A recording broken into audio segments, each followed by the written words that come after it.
Now, if you have ever decided to organize your home, then you know how daunting that feels. It is just like taking on a massive project. And if you're anything like I was a few years ago, you have no idea where to even begin. So let's talk about some simple ways that you can set yourself up for success from the very beginning. Let's go. Hi guys, it's Laura, and a few years ago I felt exactly like that. I felt like I had completely lost control of my home. I just felt like all of that stuff was suffocating me. Everywhere I looked, all I could see were piles. Like there was laundry, toys, papers. Ugh. I remember actually like being in the process of moving in with my then fiance, now husband, and just having a panic attack. My first panic attack. I had no idea what was happening. I just suddenly burst into tears. Like my mind was racing. I was struggling to breathe. It was awful. And it wasn't actually until a long time afterwards that I realized that it was because I had felt so out of control. And then, we moved in together, and it was a lovely, fresh, clean slate, and I vowed that I was going to keep it that way.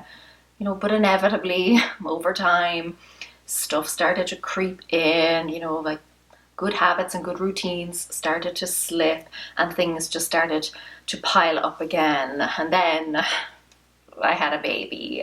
That is when things got really bad for me, and I will spare you the details. I have shared some of them before, but eventually, long story short, I managed to pull myself out of it, and decluttering is how I did it. I have spent the past 5 years streamlining our stuff, just weeding out all of the junk, and really just trying to create space for myself again, and not just physical space, but head space, like mental space, just breathing space.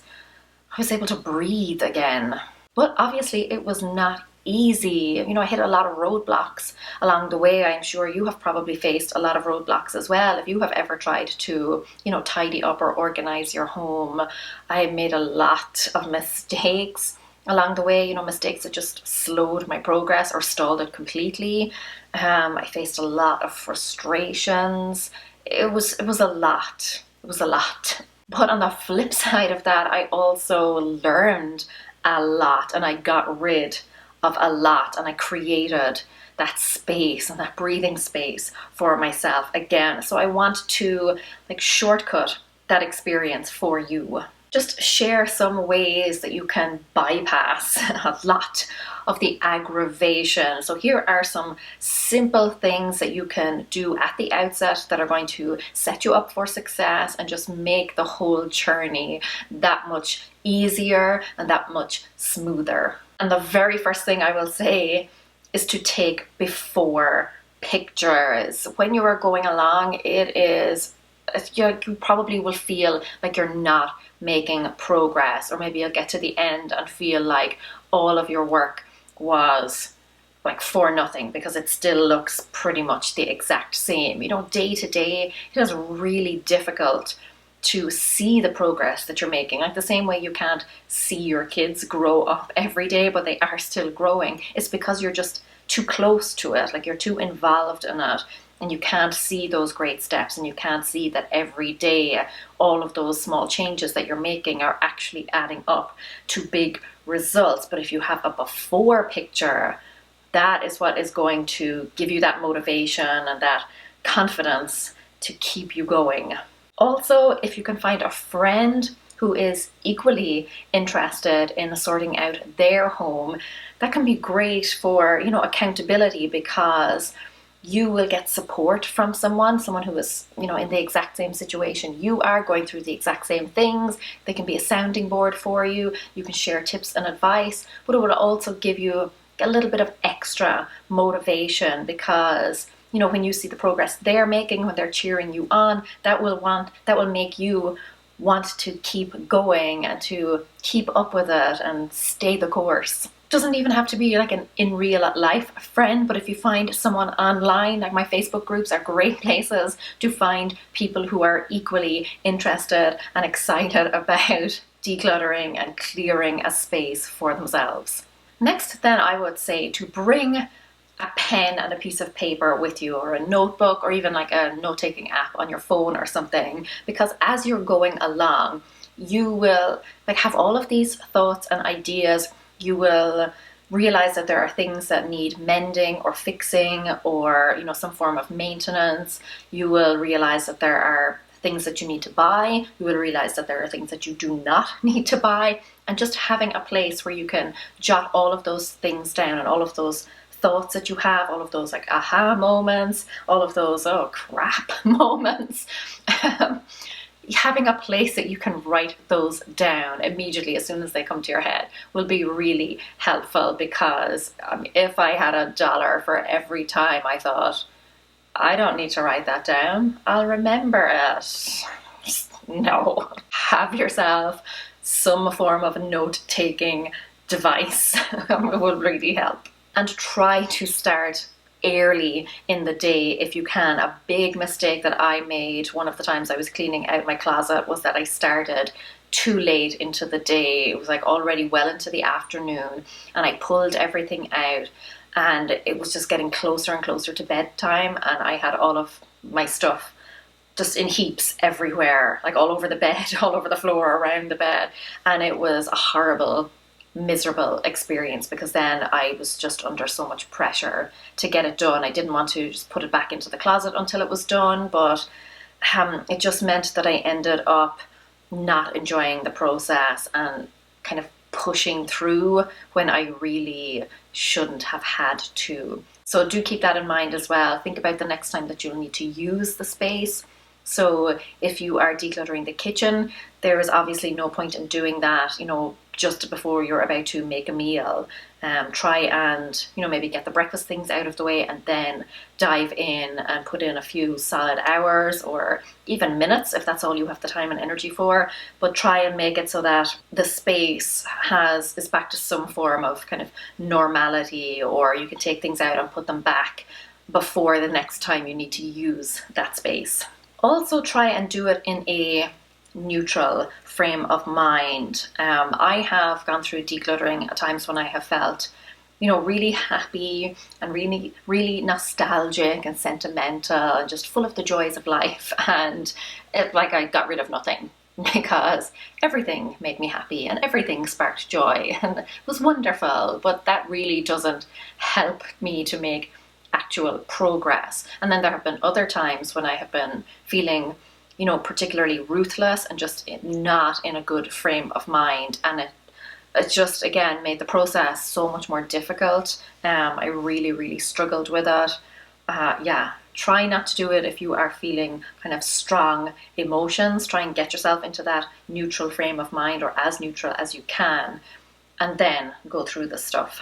And have yourself an exit strategy. I preach about this all the time, and it's because it's one of the biggest mistakes I made. And if I could go back and like fix kind of any one thing that I did, any one mistake that I made, it would be this one. Having an exit strategy, knowing how that stuff was leaving my home, when it was leaving my home, and actually getting it out of my home. Because for months and months, even though I was decluttering and making progress there, all I was really doing was piling up boxes and bags of stuff to be donated, and decluttering, but really not getting it out of my home. So was I really decluttering? So having an exit strategy, maybe having a set day, like every Saturday or whatever, that is your day to actually bring things to the charity shop, or to list things online, or however you feel that you want to get rid of that stuff. But having that strategy in place, knowing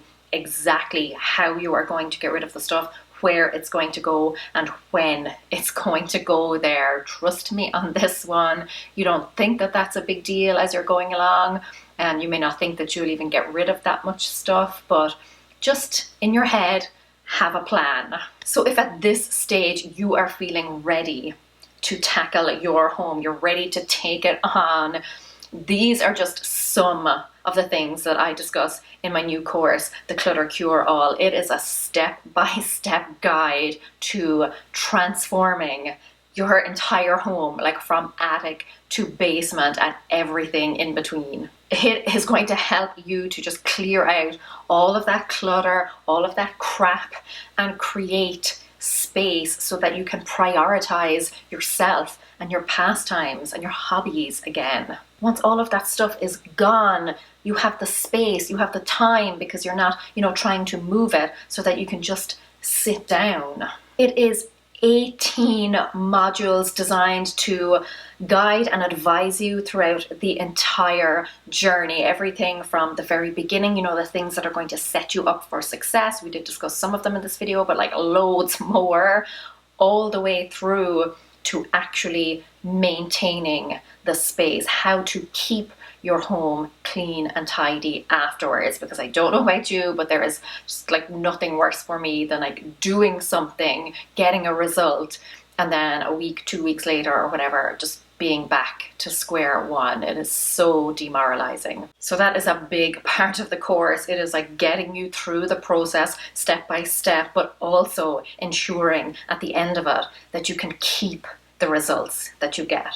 It covers all of the obstacles that you might potentially face along the way and how to overcome them. It has a huge list of questions that you can ask yourself to determine, to give you the clarity around what should stay and what should go. It has there are a lot in here, all of the tips and strategies that are going to help you clear the clutter as quickly and efficiently as possible. Like I said, I hit many roadblocks along the way. I kind of stalled my progress, slowed my progress.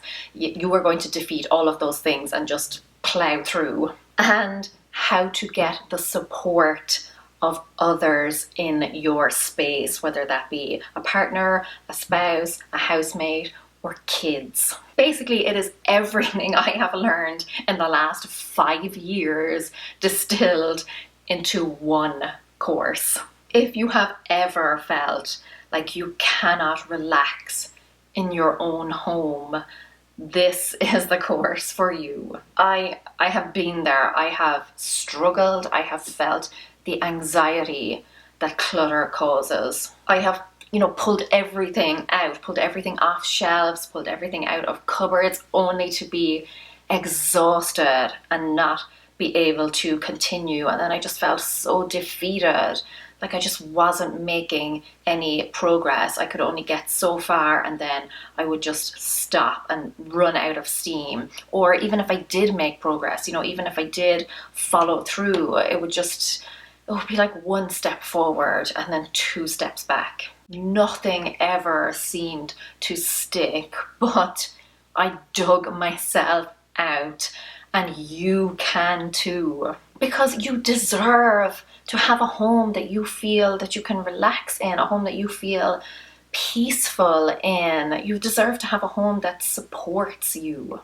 You can find all of the information at the link in the description box below. I know that you are ready for this, and honestly, more importantly, you know that you are ready for this. You know that you are ready to create space for yourself and to prioritize yourself and invest in yourself. But make sure that you go quickly, because the doors are closing on this in just a few days and the price is about to go up. So click the link in the description, snag it before it is too late, and I cannot wait to see you in there. Let's kick that clutter to the curb once and for all. You don't need that in your life. Correct, míle maith agaibh. Agus feicim mé sibh go luath. Slán. I had this stain on my shirt the entire time. So much for adulting. Talk about irony.